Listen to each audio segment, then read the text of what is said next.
Lamont Roach may just be the man to send Gervonta Davis to the shadows. The winner ranked in the WBL. The Reaper has been climbing the boxing ladder for a decade now. 10 seconds to go. And down goes Macia. And is fully prepared to take out the greatest fighters of this generation, including Gervonta "Tank" Davis. We're gonna look at the underrated career of Lamont Roach and show why he will be the one to hand Gervonta "Tank" Davis his first loss. Born in Washington, D.C. and raised in Upper Marlboro, Maryland, Lamont Roach Jr. was just 9 years old when he tagged along with his father and cousin to the No. 10 Q's Boxing Club in Capitol Heights and instantly fell in love with the sport. From that moment on, Roach never looked back as he established himself as one of the finest amateurs of his time. Within a few years, Roach had won 125 amateur bouts with 15 losses, and 2 of them were against Gervonta Davis. The first clash between Roach and Davis was the better of the two as Lamont pushed the pace, while Davis stood his ground like a coiled viper, striking back with deadly counters.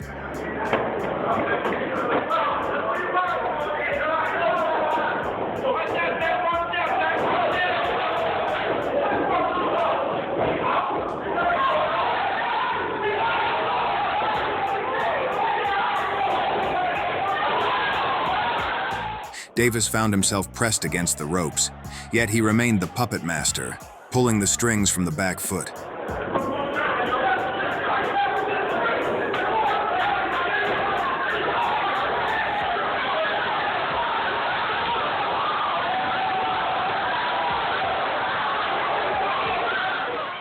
Davis continued to dissect Lamont with surgical precision from the back foot till the end.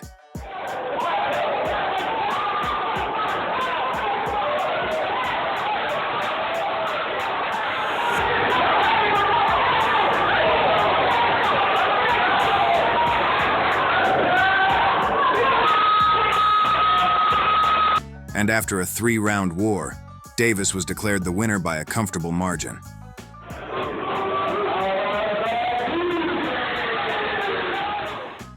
Despite his twin losses to Davis, Roach had a successful amateur career as he won 2 Junior National Golden Gloves titles, a National PAL Championship, and 5 Ringside World Championships.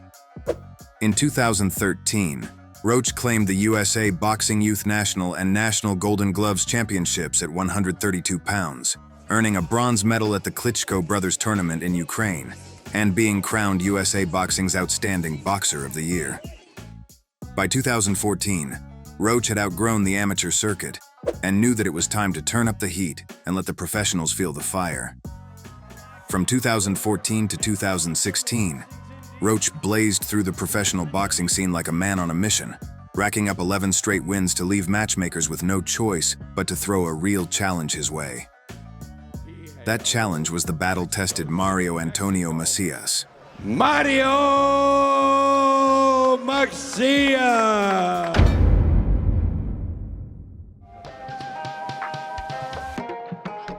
The fight began with both men testing the waters with each step calculated. Engineering student at University of Maryland for 2 years, decided this year to stop and want to be an engineer. Right. And last time we saw him, Doug, was in Vegas, and he was just... But it didn't take long for Roach to size up Macias and see he posed no real threat. Think less, hit more, but I get the sense that he flashes really good hand speed. What he is, he's a technician and he lands a good left hook there, but he may not score a lot of knockouts from this point forward. Once the switch flipped, Roach unleashed a torrent of combinations that flowed beautifully, forcing the count. It's from that 118-pound division, not this division. Roach Jr. and the right with Burke. Oh, good right landed by Roach Jr. Another good right. That stuns Macias. The Mexican's holding up by the ropes. And he's trying to hold on to anything right now. Roach was keeping Macias out. Overhand right by Roach. This is what his welcome wanted, and that one will count as a knockdown as the glove. The punishment only got worse in round 2 as Roach continued to batter Macias brutally. He always tries to find something on somebody who's fought 10 and 12 rounds in this fight, because I think there was a period maybe in the first 30 seconds. Obviously slowed down. A little bit heavier. By round 3, Macias was a shadow of himself, and Roach wasted no time in delivering the final blow just 7 seconds in. Because he was in Mexico City fighting in the streets. So why would he do that? He goes make some money. He goes down here, and it is over. It's been stopped. Lamont Roach Jr. gets his 4th stoppage of his career. After conquering the toughest test of his career at that time, Roach was rewarded with an even greater opportunity, a shot at the vacant WBC Youth Silver Super Featherweight title against Alejandro Valdez. Both men entered the fight trading shots with the intention of murder. Taller fighter tonight. Lamont Roach Jr., orthodox fighter. Some of the past footage of these fighters, the up-and-coming Golden Boy fighters, go to the Golden Boy. Valdez obviously brings the experience, as I said, at bantamweight. That's 118 pounds. But it was Roach who had more fire in him. Best fighters that resided in that division at the time. Good uppercut by Roach, drops Valdez here in the first round. Lamont Roach Jr. showing some pop here. And he ultimately melted Valdez with a body shot straight from the pits of hell. Valdez is standing straight up, and he's very slow, so he's not a hard target for Roach to find. Oh, another body shot drops him here. And I don't know if Valdez is going to get up from that one. That one stuck and hurt, and it is over. A first round KO for Lamont Roach Jr. A few months later, Roach was handed a second shot at the coveted title against Davis Julio Bassa. The opening round was like two wolves circling, both cautious and unwilling to show their teeth too soon. With Bassa, you have a guy who's mature and experienced like Cruz, not with him, but he should, not with his amateur background. He's a man who's fought, he sparred Lamont Peterson, Hank Lundy, so he's fought against heavy-handed fighters in the gym. He knows what it takes to take. By the second round, Roach began to take the reins, steering the fight with sharp punches. That Lamont Roach is headlining Golden Boy Boxing on ESPN show, and there you see the skill. First with the... there, he always had the foundation, the fundamentals, the technique. You see how high. 32 years old in the pro game, so he had a long amateur career in Davey Julio. His career was tied in, he was military service, am I correct? Late in the third, Roach unleashed a thunderclap of right hand that sent the Colombian crashing to the canvas. Yeah, Bassa's craft will get the winner ranked in the WBO. Big right hand from Lamont Roach Jr. drops Julio Bassa. Well, look at the smile on Bassa's face. As soon as Bassa found his footing, Roach went all in.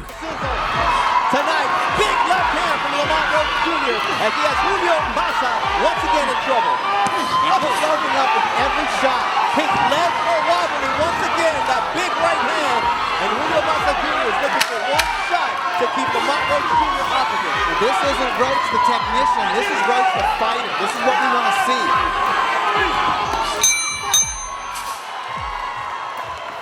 Bassa was saved by the bell, but Roach continued stalking his foe with the patience of a master hunter in the fourth. And I would say that Roach trying to feint the Colombian.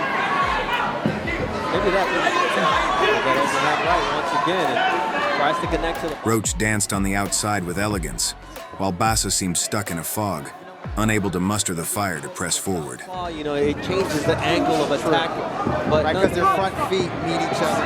doesn't look like a 37-year-old, but That was a nice right hand to the body. Well, that hasn't done much this time. There's that left hook to the liver from Lamont Roach Jr. follows it up with the right to the body as well, and then tries to go upstairs.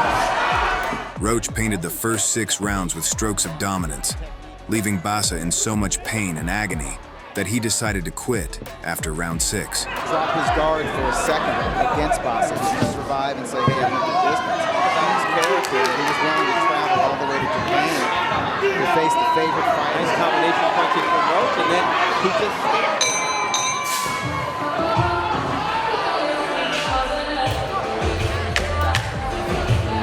Oh, the fight is over. The corner of Davey Julio Bassa. In his second title defense, Roach faced his biggest and toughest opponent to date in the form of Jonathan Oquendo, in what was also a WBO super featherweight title eliminator. Oquendo came out of the gate fast, bringing the heat and putting pressure on Roach from the get-go, bloodying Roach's nose in the first round, making it clear that this was going to be a war. Left hand body shot and then a right hand and another strong right hand. And now Roach backing up a little bit as Oquendo has him on his heels. And now Oquendo with a little burst of energy. As the rounds wore on, Roach began to find his rhythm as Oquendo started to show signs of wear. Left hand to the body from Roach. Now Roach starting to load out. Just reminded by Russell Moore, not the whole. The veteran began to fade in the latter rounds, allowing space for Roach to pounce and capitalize on the opportunities that came his way. Las Vegas. Right hand. In the 8th round, the tide of the fight shifted in Roach's favor when referee Russell Mora took a point from Oquendo for leading with his head. Right hand. Bartolo, stop! From Oquendo. That's what I'm talking about. And Time! Again. Over there. This time it's going to Yeah, exactly. Come here. That was about it. 1 point, Russell Mora head. had seen enough. And 1 point, being head. deduced 1 point, head.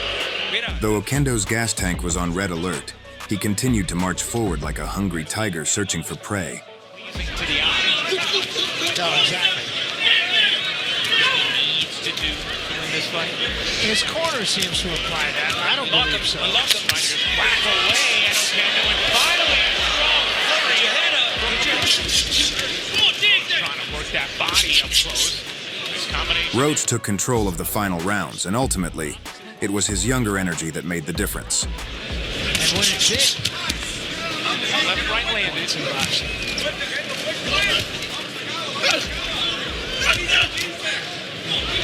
Roach diving away. right hand from him. And that will do For it to 10 the rounds of boxing we go. In late 2019, Roach tasted the bitter sting of defeat for the first time, dropping a decision to Jamel Herring in a grueling battle for the WBO super featherweight title. But instead of falling apart, Roach rose from the ashes against Neil John Tabanow and especially Daniel Rosas. Roach wasted no time in setting the tone and launching an aggressive assault right from the opening bell. And always done what he was supposed to do. He's Body a great work fighter. right away. He does a lot of that where he stands on the rope. He'll take one to First land round, one. but he's I wonder what's going to happen as the fight progresses. Roach, he has. With the Roach storm raging on, the Mexican quickly found himself in deep waters after being rattled by a thunderous right hand. Let's see what happens once the game. Oh, there it is. The hands on left hook. The final seconds of the opening round. Roach coming on. yeah. That's what comes with the. Rosas entered round 2 badly hurt, and Roach struck the final nail in his coffin with a body shot from hell. And he's putting it all to use right now. Look, he's got him on the ropes. He's landed every shot. Body shot. That body work, and Blair says incredible, and it's done. Jerry Cantu stops it. That left hook to the body. With 2 consecutive victories reigniting his fire, Roach stormed back into title contention, facing Rene Alvarado for the WBA NABA super featherweight crown. You're finding these rounds hard to squeeze, throwing the higher volume of punches. Oh, nice right hand there by Roach. Good counter. Roach continued to dominate anyone the matchmakers threw his way, and his next victim was Angel Rodriguez. In the first 3 rounds, Roach set Rodriguez up with precise shots to the head and body like a sculptor chiseling away at a block of marble. Yeah, bad technique, terrible balance. But he goes all the time. Frustrated at Roach's superior boxing, Rodriguez made the cruel call to rattle his foe's family jewels with a nasty blow below the belt.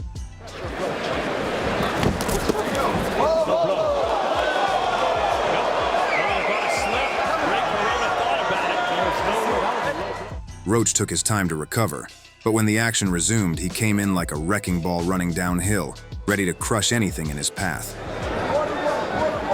Lamont Roach Jr.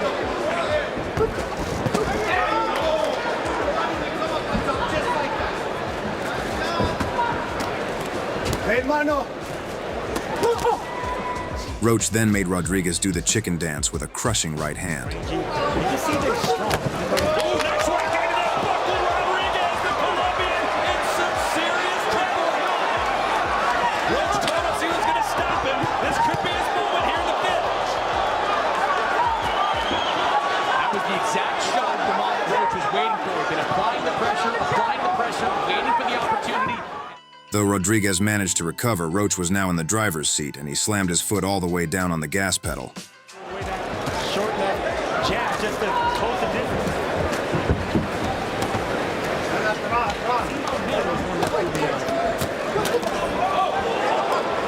Rodriguez opening up a little bit. That means In round 11, Roach sent Rodriguez backing up again with a right hand.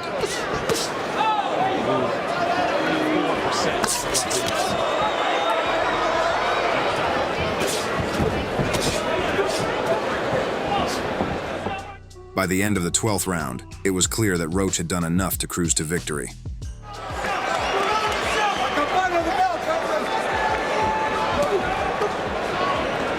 is a round that I was thinking of giving to Rodriguez, but Roach closing out the last 30 seconds.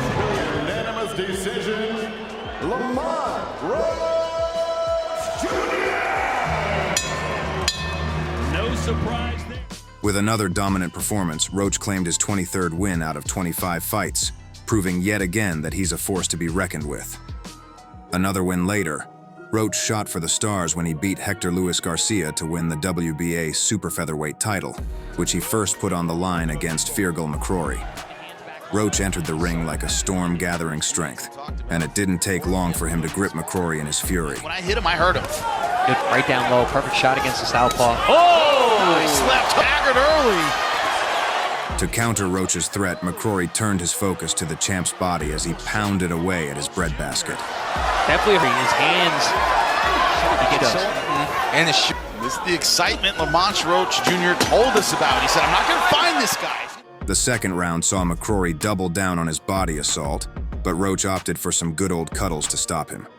That Roach landed was a nice, stiff, hard jab right down the middle. I say he's never had the time to fight like me. The short body shots. There's the Irishman McCrory. Range mounted a massive comeback in round 3 as he floored McCrory with a nuke of a left hook. Let's feel this man. Keeps up. Range, and there it is. Though McCrory answered the count, he was welcomed back to his feet with bitter combinations upstairs and downstairs. His technique, his tight defense, his hand position, there's not, which is why he feels so comfortable in these positions here. Oh, good body shot. Being in the ring right now. This is not a cakewalk for Lamont for him to look good. Oh, technique of Lamont Roach Jr. just 2 months. In the 4th, Roach gave McCrory a taste of his own medicine with body shots that folded him twice. Jabs because It's the early success of the knock thing, I would say, the punch tonight, because he knows exactly where it's at. Oh, man. right through the center. He's making everything look. Second knock. And he may be spit already. The bell saved McCrory from further damage, but the writing was on the wall. The 5th and 6th rounds saw McCrory trying to smother Roach's offense with close-range brawling, but to no avail. He's been down 3 times. First time, left hook, a little bit off balance. He's been hurt. Got that, what they call it. To that offense. Looking for a perfect punch. So the highlight reel. You're back to doing what you do well. Free, be in and be out. I don't understand the hand. Roach used McCrory's aggression against him, finding openings to land clean counters and sharp combinations. I like the honesty, Shake. Not only does he want to win, but we see that he's across the stomach. I don't get it. I don't know it. But he still has some ability to win this fight. Right ankle that hangs on the rope. By the final seconds of the 6th, Roach was unleashing flush punches that snapped McCrory's head back. Punches are having an effect. No pushing. Oh, good chopping way out. Turning around now, unloading on the challenger. McCrory once again. Roach. To the blistering hand speed. With those... McCrory opened the 7th with his foot now all the way down the gas pedal, hoping to strike big. But Roach left McCrory reeling again with punches in bunches, with a counter right spinning McCrory around like a dervish. Standing up, but he is wobbly. Look at Roach loading up the right hand. Look at this, little small choppy steps to the side. Roach's massacre ultimately forced McCrory's corner to step in and save their fighter from lasting brain damage. Yes, sir.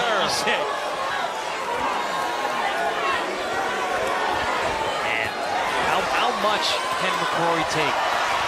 Now the ref's looking real close. Ref is looking real close. Corner standing up. Corner, they called it. Corner has called it. It is over. Cornerman right. Lamont Roach Jr. has proven to be tougher than the test of time itself.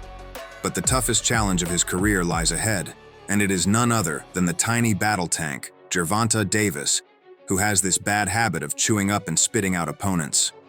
It's an uphill climb against a freak of nature for Roach.